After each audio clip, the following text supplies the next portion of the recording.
অনেকে বলতো আমাকে যে তোমার ছবিতে এত কিছু থাকে, এইটুকুনি করে দিলে, যেটা তোমরা বলছিলে যে এইটুকুনি করা, সেই সময়কার ছবি দেখলে সত্যি মনে হতো যে একটা পোর্শন নিয়ে করলে ওইটা একটা ছবি। কিন্তু আমার লাইফটাও তো বিজি, তাই আমার ছবিতে ওই বিজনেসটা ঢুকে যেত, আর আমি কোনোটাই বাদ দিতে পারতাম না। সব মিলিয়েই আমার লাইফটা। আমার হচ্ছে যে আমার একটা আছে যে নিখুঁত হবে জিনিসটা, সেটার দিকে তো একটা ভীষণ নজর আছে। তো যতক্ষণ না সেটা আমি অ্যাটেন্ড করতে পারছি, আমি আঁকতে থাকি। আমি ভাবি না যে এই সময়ের মধ্যে আমাকে ছবিটা শেষ করতে হবে, সেটা যতদিন লাগে হয় ওইভাবে। আমার ছবিগুলোতে আমার আই থিঙ্ক যেগুলো আমার ট্র্যাজিক বা আমাকে যেগুলো কষ্ট দিয়েছে সেগুলোই বেশি ভেতরে গেঁথে আছে, আর ছবিতে ওইগুলোই বেরোয়। কিন্তু তার মধ্যে আমি একটু উইট ব্যবহার করি, ওগুলো যাতে খুব ঘৃণ না হয়ে যায়, মুখ টুমকের মতন। আমি একটু তার মধ্যে হাসিটাটা ঢুকিয়ে দিই একটু অন্যরকম করে। তো আমার ছবি ডার্ক।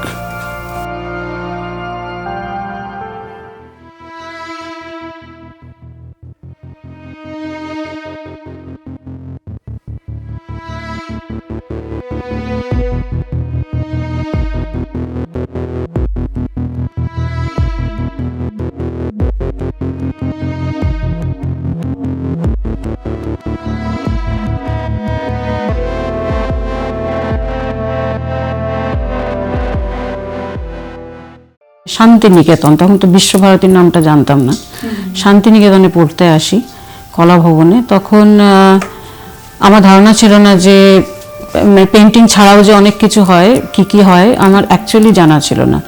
ভাস্কর্য নিয়েও আমি খুব একটা কিছু জানা ছিল না। তো তারপরে এখানে এসে 2 বছর আমাদের ফাউন্ডেশন কোর্স করতে হয়েছে। তো তখন সব কিছু করতে হয়েছে, এমনকি বাটিক বাঁধনি, মানে টেক্সটাইলের কাজ, পটারির কাজ, লেদারের কাজ, এসব করতে হয়েছে। তো তখন আমার মনে হলো যে নতুন কিছু খুব এক্সাইটিং, যেটা পটারি লেগেছিল, পটারি নিয়েছিলাম।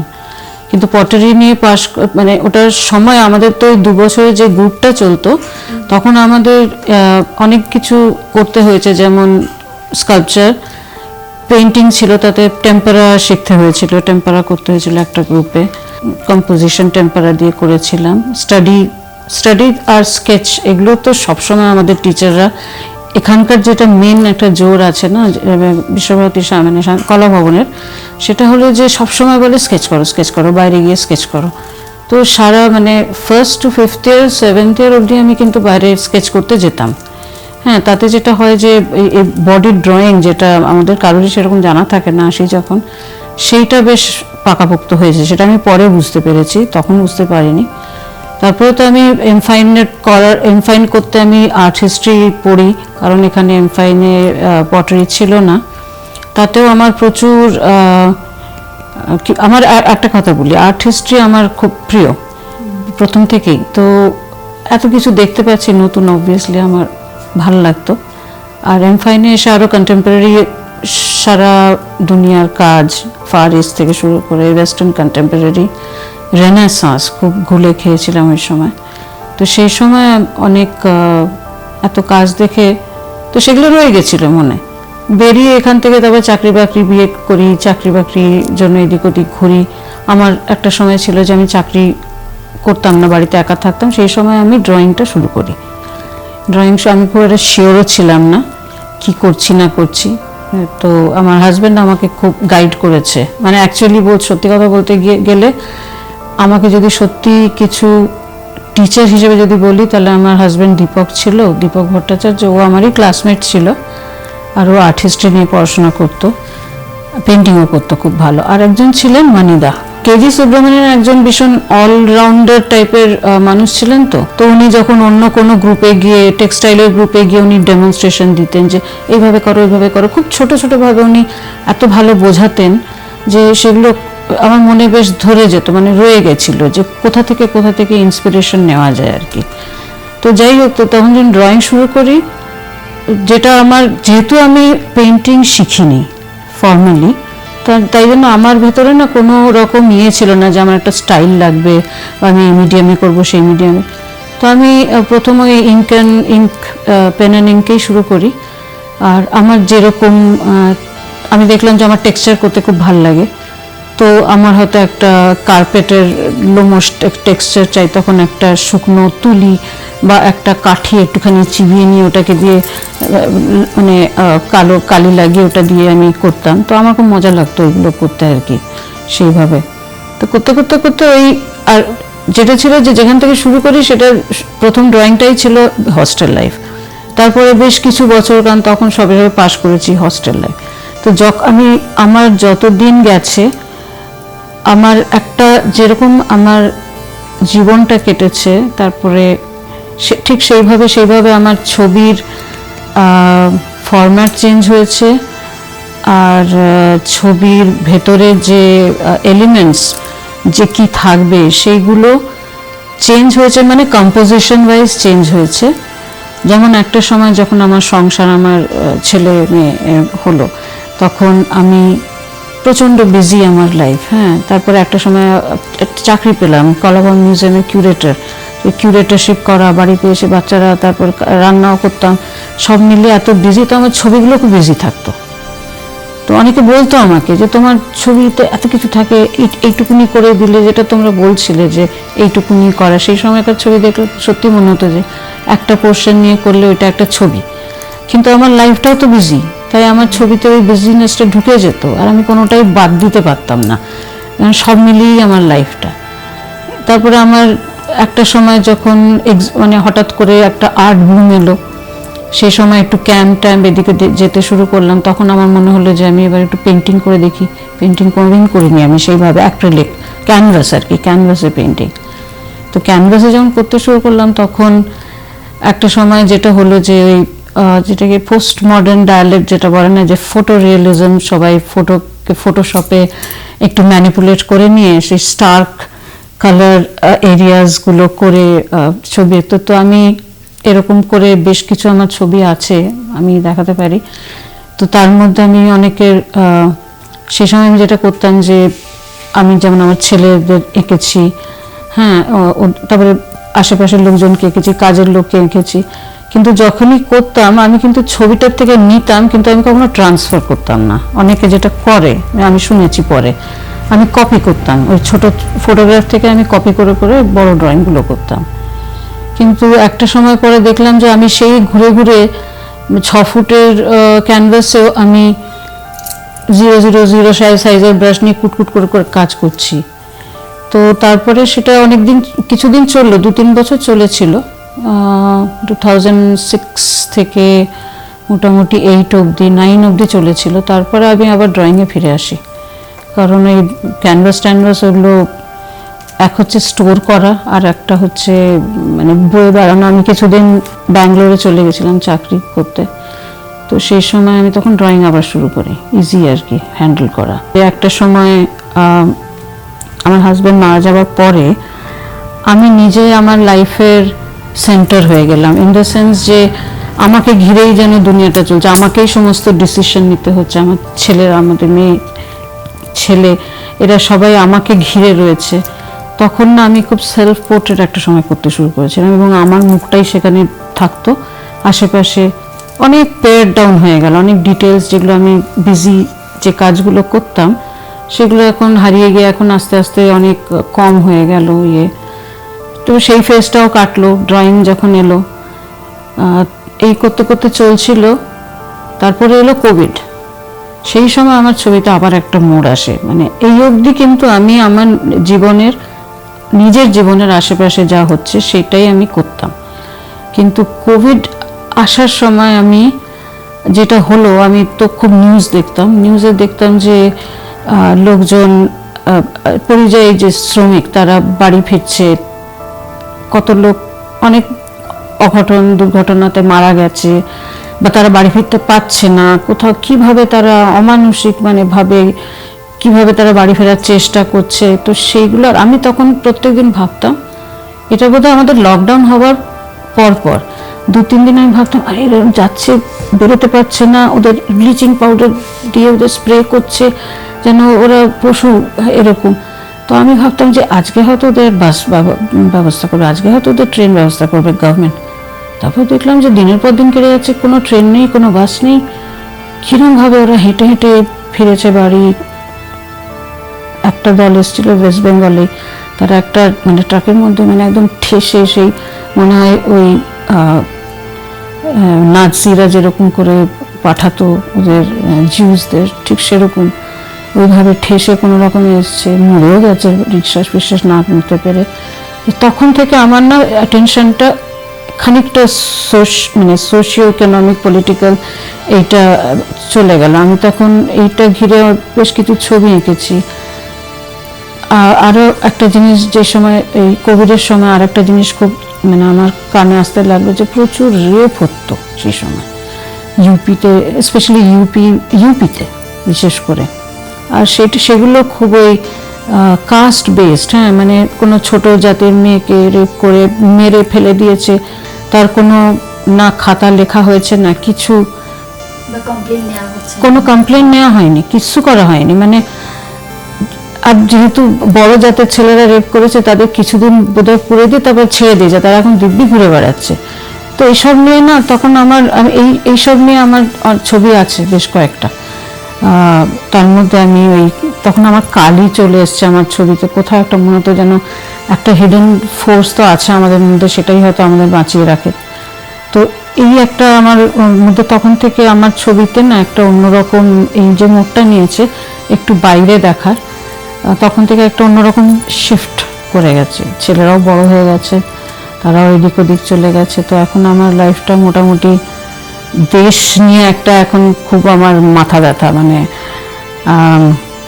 এত যেরকম একটা গভর্নমেন্ট এসছে এবং যেভাবে দেশটাকে আস্তে আস্তে আস্তে আস্তে ওরা এই 14 বছরে নষ্ট করে দিয়েছে, একটা এত সুন্দর আমাদের কত কিছু ছিল সমস্ত নষ্ট করে দিয়েছে। আজকাল ট্রেনে চড়তে ভয় পাই, যে আমার মনে হয় যে এই রে কোথায় কোথায় অ্যাক্সিডেন্ট করে মরে যাব ঠিক নেই। এইসব নিয়ে এখন আমার ছবিতে এগুলো ঢুকে যায়। রাজনৈতিক আর একটা জিনিস হচ্ছে যে আমার আগের ছবিতে একটা ডার্কনেস ছিল, সেগুলো আমি দেখাবো। আমার যখন প্রথম বাচ্চা হয় সেই সময় যেমন একবার আমি গাড়ি করে যাচ্ছিলাম, অনেকটা দূরে ছিল হসপিটাল, রাস্তায় হঠাৎ একটা জায়গায় অন্ধকার, একটা ট্রাক দাঁড়িয়ে আছে, তারপরে হঠাৎ তাকিয়ে দেখি একটা বাচ্চা মরে পড়ে আছে। সেইটা যে আমার মাথায় এত ডিস্টার্ব করবে, যে বাচ্চা হওয়ার আগে ভেতরে আমার এত মানে একটা টর্চার ফিল হচ্ছিল, নিজের বাচ্চা হবে, আমি কেমন একটা ভয়ে। তারপরে যখন আমি হসপিটালে ছিলাম, একটা জেনারেল ওয়ার্ডে ছিলাম, তার মধ্যে কত রকম শুনতাম, অদ্ভুত অদ্ভুত। একটা বাচ্চা হয়েছিল, তার নাকি শুধু মুখ ছিল, না চোখ আছে, না নাকের জায়গায় একটা ফুটো আর মুখের জায়গায় একটা ফুটো, ব্যাস, আর কিচ্ছু নেই।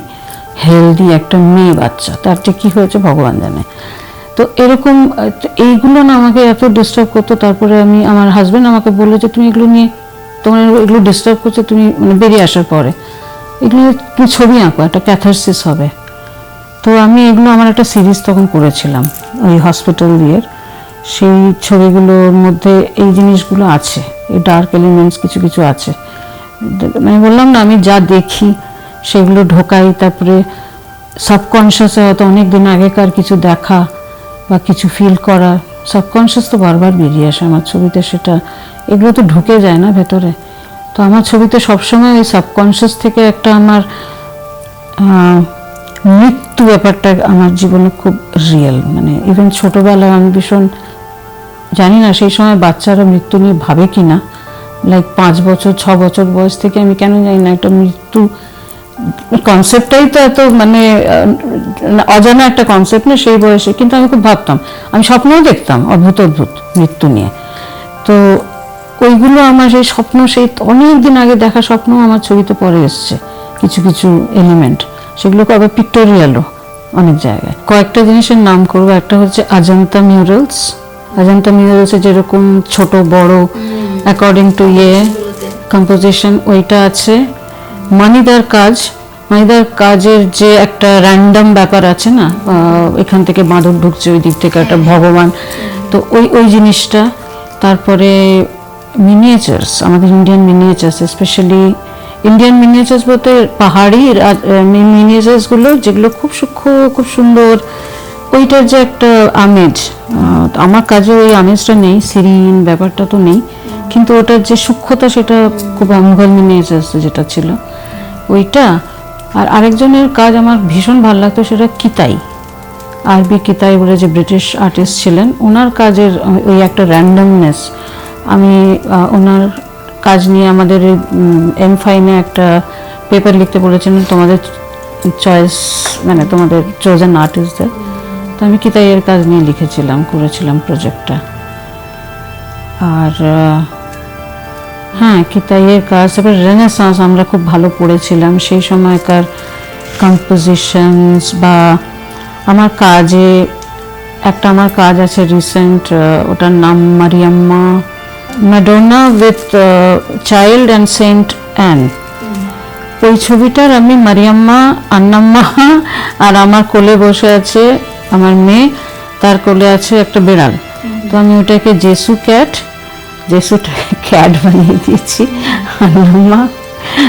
আন্নাম্মা হচ্ছে এ, আর মারিয়াম্মা সেটা হচ্ছে মোনালিসার মুখটা নিয়েছিলাম আমি, যেহেতু মোনালিসার পেন্টিং থেকে ওটা তো ওটার নাম দিয়ে আমি ওই রকম আমি ওই জায়গাগুলো নিয়ে খেলি আর কি, যে কোথাও, কারণ আমি প্রচুর লিটারেচারও পড়তাম একটা সময়, এখন পড়তে পারি না, কিন্তু ওই লিটারেচার প্রচুর আমার একটা তো ফেলেছে, ম্যাজিক রিয়েলিজম, যেমন সলমান রাশদির বই একটা, তোমরা কেউ পড়েছো না জানি না, শেম। ওই শেমের একটা চরিত্র নিয়ে আমি একটা ছবি আছে আমার, সুফিয়া জিনোবিয়া ওর নাম, সে তাকে নিয়ে একটা ছবি আছে। তো এরকম অনেক রকম লিটারেচার, ছবি, আমার নিজের লাইফ, এই তিনটে জিনিস মিলিয়ে, আর ইনফ্লুয়েন্স যেটা বললে, আমার এই কয়েকজনের ছবি আমাকে অ্যাকচুয়ালি আমি মানে ইনফ্লুয়েন্সড হয়েছি এদের ছবির কম্পোজিশনাল অ্যাসপেক্ট বলো আর র্যান্ডমনেসটা। ড্রয়িং জিনিসটা আমি ইউজ করি কারণ আমি টেক্সচার্স ভালোবাসি, আর টেক্সচার্স করতে গেলে আমি যেরকম সবাই ক্রস হ্যাচ টাচ করে, আমি কিন্তু আমার ইনস্টিংক্টিভলি আমার মনে হয় যে যেই টেক্সচারটা যেরকম, পাথরের যে একরকম, চামড়ার একরকম, টেক্সটাইলের একরকম, আমি সেইভাবে আমি মিডিয়ামটাও ইউজ করি, কাঠি, পয়েন্টেড ক্রোকেল, সেরকমভাবে আমি সেগুলোকে সেইরকমভাবেই আমি দেখাবার চেষ্টা করি, ওটার মধ্যেই আমি রিয়েলিজম দেখাবার চেষ্টা করি আর কি। অনেকদিন আগে আমার লন্ডনে একটা শো হয়েছিল, অনেক আগে, তো একজন সেই ছবি দেখে বলেছিল, তোর জীবনে এত দুঃখ কেন রে? সেই প্রথম আমি রিয়েলাইজ করি যে আমার ছবিগুলোর ডার্কনেস আছে, আমি তো আমার মতন করে আঁকি। হয়তো আমার এক একজনের হয়তো জীবনটাই ওরকম কাটে যে মানে ডার্ক সাইডগুলো বেশি, হয়তো আমার লাইফটাই ওরকমভাবে কেটেছে আর কি, মানে আনন্দ আসে খুব কম, আর সেটা বেশি দিন থাকে না, সেটা লাইফের ফিলসফিও, সবার লাইফেই তাই জন্য আমার ছবিগুলোতে আমার আই থিঙ্ক যেগুলো আমার ট্র্যাজিক বা আমাকে যেগুলো কষ্ট দিয়েছে সেগুলোই বেশি ভেতরে গেঁথে আছে, আর ছবিতে ওইগুলোই বেরোয়। কিন্তু তার মধ্যে আমি একটু উইট ব্যবহার করি, ওগুলো যাতে খুব ঘৃণ না হয়ে যায়, মুখ টুমকের মতন, আমি একটু তার মধ্যে হাসিটাটা ঢুকিয়ে দিই একটু অন্যরকম করে। তো আমার ছবি ডার্ক, আমার হচ্ছে যে আমার একটা আছে যে নিখুঁত হবে জিনিসটা, সেটার দিকে তো একটা ভীষণ নজর আছে। তো যতক্ষণ না সেটা আমি অ্যাটেন্ড করতে পারছি, আমি আঁকতে থাকি, আমি ভাবি না যে এই সময়ের মধ্যে আমাকে ছবিটা শেষ করতে হবে, সেটা যতদিন লাগে হয় ওইভাবে। এই সব মিলিয়ে ছবিতে সুরিয়ালিস্টিক, ম্যাজিক রিয়েলিস্টিক, ঠিক কি এটাকে কি টার্ম ইউজ করবো আমি ঠিক জানি না। তো লাইফের মধ্যেই যে কত কিছু লুকিয়ে থাকে অন্যরকম, যেগুলো আমাদের স্বপ্নে সেটার একটা প্রকাশ হয়, তো সেই সব মিলিয়ে আমার ছবিটা তৈরি হয়। আর আমার ছবি একবার আমি মনে আছে, আমি ভীষণ টুকটুক করে কাজ করতে ভালোবাসি, সেই জন্যই বোধহয় পেন্টিংটা করতে পারিনি। আমার একটা কোথাও মেডিটেশনের মতন হয় জিনিসটা, একটা অন্য গান শুনতে শুনতে ছবি আঁকা, সেটা একটা মেডিটেটিভ। একজন আমাকে একবার বলেছিল, তুই ছবি আঁকছিস মানে যেন কাঁথা বানাচ্ছিস, নকশি কাঁথা, মানে টুকটুক করে যেভাবে সেলাই করে রিপিটেটিভ, যে তোমরা বলছো না বিন্দু বিন্দু দিয়ে কাজ, ওইটা আমার জন্য একটা মেডিটেটিভ প্রসেস।